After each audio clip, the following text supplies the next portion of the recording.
किसी प्रकार की सहानुभूति के लिए सत्ता में नहीं है। हम जनता की सेवा के लिए सत्ता में आए हैं। भारतीय जनता पार्टी ये बताए कि हर वर्ष 2025-26 तारीख के बाद से प्रदेश को जो 8 से 10 हजार करोड़ रुपए का नुकसान हो रहा है, क्या वो उसके नुकसान के पक्ष में है? मुझे तो ऐसा लगता है कि जो राज्य को हर साल 8 से 10 हजार करोड़ रुपए का आरटीजी के कारण नुकसान हो रहा है, भारतीय जनता पार्टी के नेता इस प्रकार की बयानबाजी देकर क्या वो उसके पक्ष में है कि 8 से 8 हजार से 10 हजार हर साल राज्य को नुकसान हो? उन्हें इस प्रकार की राजनीति नहीं करनी चाहिए। मेरा ये मानना है कि भारतीय जनता पार्टी को ये सोचना चाहिए कि 2026 से 31 के बीच में प्रदेश को 50 हजार करोड़ रुपए का नुकसान होगा, प्रत्येक वर्ष 10 हजार करोड़ रुपए का आरटीजी का नुकसान होगा। ये सरकारों का पक्ष और विपक्ष की बात नहीं है, हिमाचल की जनता की बात है और हिमाचल की जनता का हित सर्वहित है, सबसे पहले है। मैं ये आवाज़ इसलिए उठा रहा हूँ कि आने वाले समय में जो हमारा आर्थिक संकट है वो इतना गहरा जाएगा कि विकास के कार्य करने में भी कोई भी सरकार है वो रुकावट आएगी। तो सर क्या लड़ाई लड़ेगी सर केंद्र सरकार?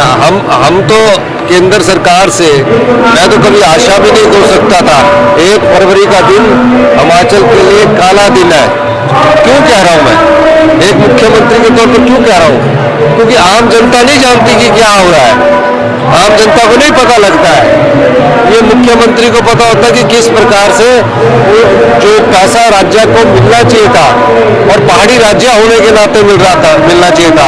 भारतीय जनता पार्टी का तुलना हमारी उन 17 राज्यों से कर रहे हैं जिनकी जो जीएसटी का सबसे ज्यादा फायदा उठाते हैं। हिमाचल प्रदेश में जीएसटी लगने से पहले वैट और एक्साइज का सबसे ज्यादा फायदा होता था, जीएसटी लगने के बाद नुकसान हुआ है। कह रहे कि 17 राज्यों की बात कर दी है। हिमाचल पहाड़ी राज्य है जो रेवेन्यू सरप्लस की दृष्टि से इसका गठन नहीं हुआ था।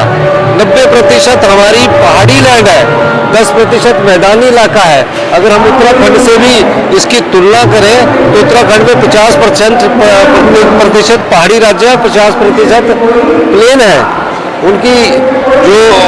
उनकी जो जीएसटी के कारण उनकी जनसंख्या ज़्यादा है। हिमाचल को जीएसटी के कारण क्यों नुकसान होता है? क्योंकि हमारी जनसंख्या 75 लाख है, कभी बढ़ेगी नहीं, इसलिए जीएसटी का भी कभी फायदा होगा ही नहीं। इसलिए जो राजस्व घाटा है उसकी पूर्ति के लिए संविधान ने ये अधिकार दिया था, 1952 से लेकर ये अधिकार दिया था कि हम पहाड़ी राज्यों के विकास के लिए हमेशा जो भी पूरे हिंदुस्तान के टैक्स होता है, जो राज्य में राजस्व घाटा था उसकी पूर्ति के लिए दिया था।